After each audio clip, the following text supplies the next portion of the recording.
Hi, and welcome to the workshop section of the business plan module lesson 3. I've been doing lots of different options. We've had some video, we've had some slides, and I thought a workshop might be a little bit fun as well. So let's leap on in. So as I mentioned in the video above, we're going to look at some of the things that will help drive down through the funnel of development in your business. So the questions that we're going to look at in this first part of the workshop is what you stand for, who do you want to attract, and what do you want to be known for. These three concepts I was introduced to by Greg Roulette from the Ambitious.com group, and I think it really sums up the pre-work that you need to think about when launching a business and a brand. So what do you stand for is important, because remember the phrase I used before, people don't buy what you sell, they buy what you stand for. So in other words, you need yourself to have a personal brand. You need to know what that is, and you need to be able to articulate that in your message, etc. You need to know what you don't stand for. What type of customer do you want to attract? What type of customer do you want to repel? There's no point in trying to appeal to the whole market to be a part of everything, because that's not going to work. An example might be that if you want to sell a low value item, a mass product, perhaps a fast moving consumer good, FMCG type product, well, you won't be appealing to the Harrods or the Saks Fifth Avenue type client, but you will be appealing to the Walmart client. If, however, you want to be selling Lamborghinis and Porsche, there's no point in going after the Walmart client, the Asda customer. So it's okay to repel certain customers to attract the right sort of customers. But you need to know what you stand for. Are you going to stand on religion, on your religious beliefs? Are you going to stand on integrity? And again, I don't know what the answer is for you, but you need to think about it. It's another question that you'll need to answer and can factor into the business model canvas when you're looking at your value proposition, when looking at your key clients, when you're looking at your customers. And when we drive into the customer avatar workshop shortly, that's going to be even more important. Within what you stand for, you also need to think about your beliefs. What is your belief on wealth? What is your belief on religion? What is your belief on politics? That's not to say that you need to have all of those in your business, but you need to know where you stand, because you need to make sure that they're coming across in the right message. Because again, if you're going after a type of customer that has a certain religious belief, well then you better also empathize with that. Otherwise your message isn't going to be true. You're going to come across as a faker. If you remember back to the mindset that we explored in the previous lesson, fake it till you make it is a very quick success route to failure. One of your beliefs might be around about solving people's time issues. Therefore, your product needs to be fast to market. You need to be nimble and yourself. But on the other hand, your product or your business services may want to appeal to people who want more time, people who don't want to be harassed, who don't want to be rushed. So what you stand for is important. It's also important about your personal brand and your personal essence. And I'm going to introduce you to a concept that was, as I say, introduced to me by Neil Kennedy from the Oxford Summer School, which is the brand onion wheel. And I'm going to cut to a slide which I will narrate over, because it's actually easier to see the different components and elements. But in essence, it peels down through an onion and drives all the way down to the brand essence, and then ultimately in 2 words, it can tell you what you stand for. Hello, and welcome to the next section, which we are calling Brand You. As promised in the workshop, I'm going to just review a single slide about the brand essence onion, as was taught to me by Neil Kennedy from the Oxford Summer School, and it's presented by myself, Colin, aka the Numbers Guy. So when we talk about brand you, what's important? Well, as we talked about who you are and what you stand for, this is often going to come from your own personal brand essence, as it was taught to me. And the brand essence is two words that should ultimately describe everything that you do. A little bit like the success boards that we've talked about and the symbols of success, and if you know a roadmap of where you're going, well, this is an additional tool about brand you, because as a small entrepreneur, the likelihood is that you are the brand, and until such time where you can establish something slightly larger.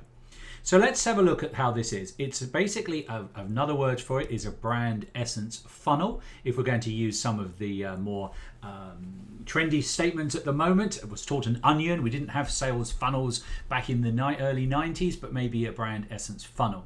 And what we need to do is we need to think about top line. So the first thing we need to think about is the attributes. What is it that we actually are? What do we stand for? And what is your company about? So in this case, what are the attributes of me? Well, I'm a business owner. I'm the CEO of my business, but I'm also an entrepreneur. And that last one is obviously, again, distinguishes me from being perhaps a silent business owner, perhaps a CEO of a large corporation, and now an entrepreneur. I've been all three over my career. But the first thing is we need to think about top line. What is it that what is it that we do? What is it that you are? What is your attributes? That will lead you nicely on to the second level as we start to distill down the funnel, is the benefits. What are the benefits you get from working with me, from choosing Miles Better Accounting, from being a business owner, CEO, and entrepreneur? Well, I like to believe that you get the drive. As you've seen from the videos, I'm full of energy. And in fact, I have to control some of that energy. And you'll see why when we get all the way down to the essence as to how I try and integrate that. But I'm driven. I'm somebody who's highly motivated. I don't need motivation. I don't need coffee to get me going. If you're at a party, I'm going to dance without asking. I've got energy. I've been referred to in my career as the Energizer Bunny, Taz, the Tasmanian Devil with so much energy running around. So those are two real positive get up and go type benefits. But the third one, and perhaps a more reserved view, is integrity.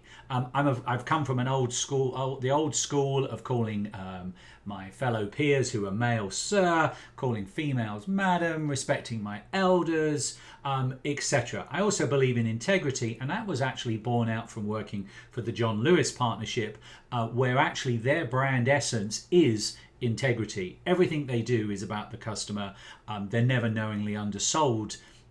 Statement, which was really a price promise, was in its own words the integrity of the business, that if we were undersold, if the price was cheaper, we would match it and get better. And that was my early training back in the early 90s. So benefits of working with me and with working with Miles Better Accounting, obviously, as my company, is my drive, my energy, and my integrity. So that's another, the next level down. And as we start to drill a little bit further down, the next one we're going to look at is what are my values. As you remember in the presentation, as I just talked about, who are you and what do you stand for? Well, you obviously need to have some of those, and you need to have some values. And some of my values are passion, knowledge, and fun. From the point of view that I'm passionate about everything that I do, that comes from the drive and the energy. And my values are to make sure that I have a wide wealth of knowledge so that I can be the Yoda of all things to my clients, and obviously about having some fun. You've seen that already in these videos, in this course with the Miles Better coins and the fun elements of the Facebook groups, etc. Because we spend so much time at work that if we don't have fun in what we do, then we might as well go home. So we've got the three key funnel parts, and as we're starting to drill down, we went from the big attributes to the big benefits, down to the benefits of working with me, to the values that I hold. And hopefully, as we start to drill down, and I've given you some background, when I reveal what my essence is, or what I believe my essence is, you can see how that pulls together nicely. And so here comes the big reveal. And the reveal is the essence, being the small, is my essence, is enthusiastic professionalism. So everything I do, I'm enthusiastic about, but the professionalism comes back to making sure I control my drive and energy, that I don't become an energized bunny. The professionalism of obviously being an accountant and making sure that the numbers are right, but being enthusiastic about a business in a sector that is often not the most exciting in the world.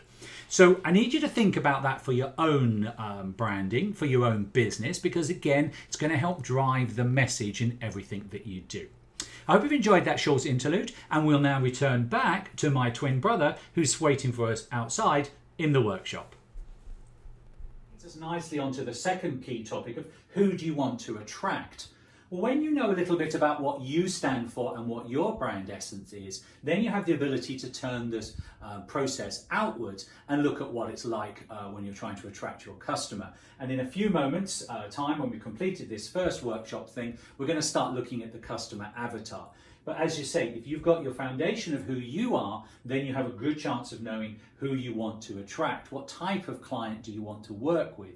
Many times people want to work with clients and customers who are like-minded because that's more enjoyable. But if you're going to be a disruptor, then actually you're going to need to move into a market sector that perhaps isn't the same as you're used to and that you're comfortable with. You need to think about perhaps where your sweet spot is going to fall. What you're good at, what the market demands, and what you love doing, because that's going to help you understand who you want to attract. But it's coming out of what you stand for and what you enjoy. Within the who do you want to attract, we're going to need to start thinking about playing in their shoes. We're going to need to start thinking about where do they lurk, where do they congregate. So things that we want to think about when building the customer avatar, and we'll explore that a little bit more, is perhaps what are their hobbies, what do they like doing? And if it comes back to what do you like doing, and as I've said, the sweet spot of what you love doing, then you stand a chance of identifying that. But again, like everything, like building the house, coming back to the foundations, the numbers will have an impact as well. Because it's all very well if we go after a sector that you love, but if there's no money in it, we can't generate any sales, the costs are too high because the margins are too low. All words and phrases that we'll explore more in the Powerful Decision lesson. It's important that we understand and that we think about it within the scheme of let the numbers decide. As you drill down into who do you want to attract, you need to think about perhaps some of their lifestyles. What are their problems that they're having? What solution can you bring to the equation? What common life experiences from what you stand for do you have so that you can attract the right customer? As I said, think about walking in their shoes. What do they dream about? What would their success board look like? What would their knockback board look like? What would be their bumps in the road? Because if you can identify those, you can identify clearly what their problems are, then you're going to start to attract your dream customer. And again, think about who's out there. Who would you like to work with? And that's going to help you identify perhaps the more targeted clients that you want to achieve, because they'll understand what you stand for. Then you know who you want to attract. And then we can now move on to is what do you want to be known for, because that will help us identify the next important stage. So that leads us very nicely onto the 4 quadrants. Surprise, surprise, a piece of paper with 4 quadrants on it. And it's on this question that we answer, what do you want to be known for? All right, so you've identified what you stand for. You know now who you would like to attract, your dream 100 clients, and that takes research. You're going to, as I say, walk in their shoes, have some empathy, think about the problems that they will have. And that's going to drive you into then what you want to be known for. What are you going to stand out for? What is your every message? And the reason that this is important to us as entrepreneurs is that if we get this message and the foundation right, and along with the brand essence message that we talked about earlier in this presentation, so that you know what you stand for, that can very easily morph into what the message that you want to deliver to all of your clients. Now, I thought it would be easiest to use we've done this exercise. As I say, I have been working closely as a mentor, being mentored by Greg Roulette from the Ambitious.com Velocity Grow Your Business at Warp Speed program. And he uses this a lot. So I hope he feels honored that I'm using it. I'm not claiming it, but it's a really powerful tool and stuff. So we've been through it as well. So what do we want to be known for? Well, there are 4 quadrants, and we need to think about basically 4 ideas. And from that, that's going to drive out our message, remembering to focus on what we stand for and who we want to attract. Hope is a big one, all right? People need to have hope when we're selling a product, when we're selling a concept, and they need to have hope that they're going to achieve something. But here's the numbers guy. And that's what I'm the one to be known as, the go-to, the numbers guy. I needed to articulate that a little bit more. So what do I think? So one of my first ones is real-time numbers. And what do I mean by that? Well, in the world of entrepreneurs, if you're working with numbers that are out of date, are even a week old, and you're in the early phases, you could be making some major problems, inaccurate decisions. And the challenge for entrepreneurs when they start up is that the numbers are often the last thing that they're thinking about. They're focused on the operations, they're focused on the logistics, but as numbers are everything, the alpha and the omega, it's important that we have them in real time. So here at Miles Better Accounting and Business Support Services, we make sure that our clients are getting their numbers every month. We work with them to make sure that they're reviewing their numbers every month. Because if you only look at your numbers once a year or at tax time, that might be some 15 to 18 months later. And as a result, the decision that you made in January and you're not reviewing until April of the following year, it's wasted. So real time is important. So everything that we do here is about real time.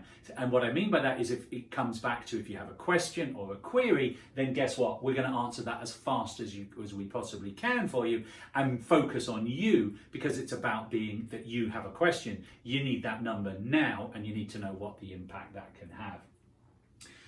A real-time example would be that one of my clients literally this morning asked me for what was their sales tax VAT value, and we're only we are halfway through the period, and that's because they want to know the impact of that drain on their cash, which will leave their business in approximately 6 to 7 weeks' time, but it's growing. And as a result, they're now being prudent and putting that money aside, because that tax money, that sales tax, that VAT, it's not theirs. It's the government, and the government will want it. So you need to be putting it aside. And so working to know that your sales last month was a certain amount will allow you to plan immediately.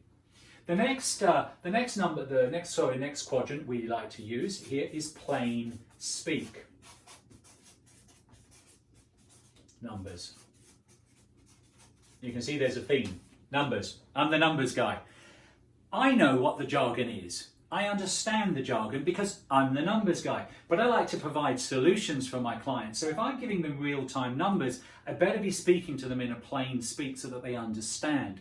So everything that we do here within our business accounting world is to produce the numbers so that they mean something. I can send you a spreadsheet which is 1,000 columns, but they're not going to mean anything. We have the yellow golden box of joy, as we like to call it. We've distilled all the information down to one box, and that's a plain speaking numbers box in real time that tells the client how much money they can physically take from their business.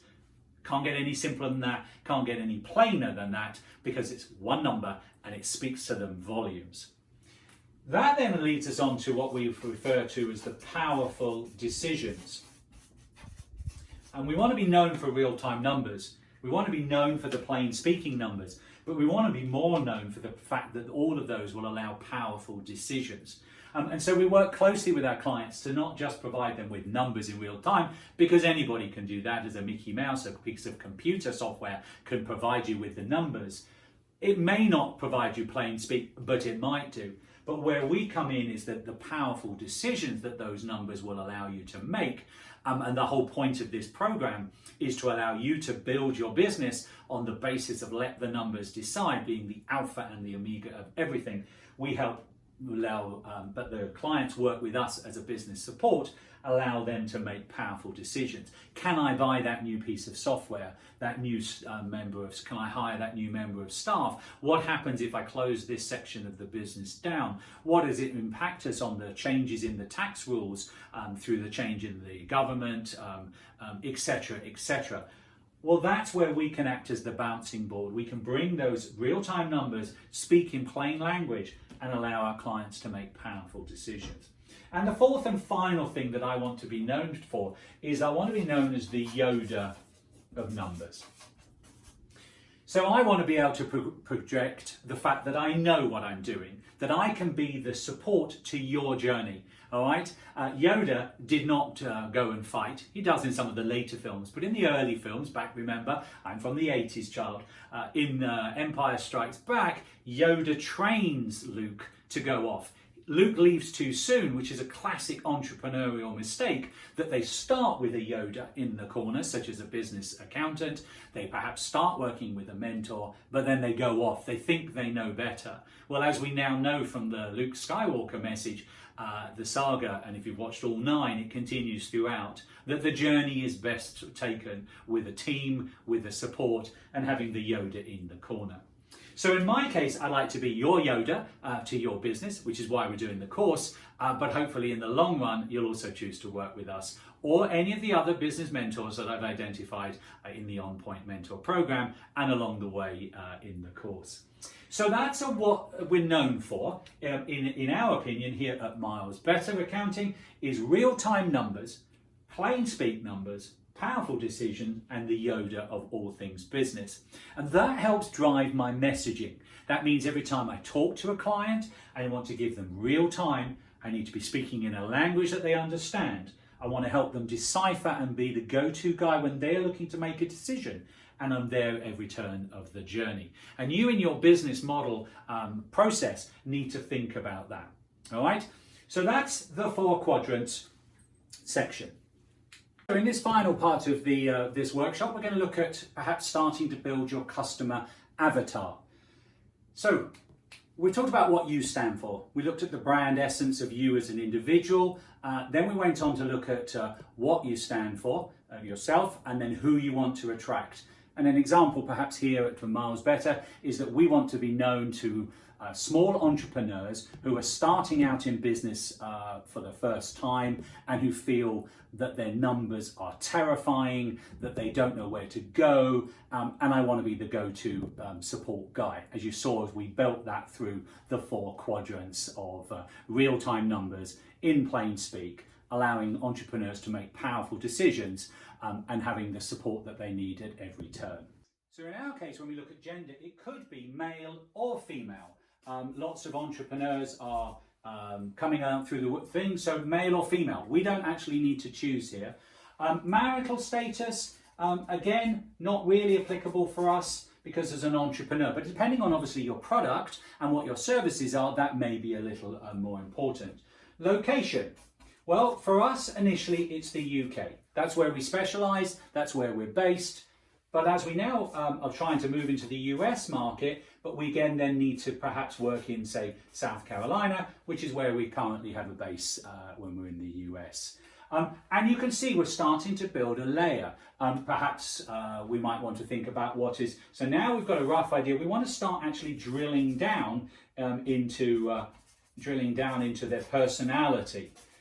And again, personality. So for example, do they have a favorite quote? What sort of films do they like? What sort of films and movies, that's the same thing, I apologize. What sort of, do they go out to restaurants, etc., etc. What sort of income level do they have? Now in our case, from an entrepreneurial basis, we focus on the small micro clients.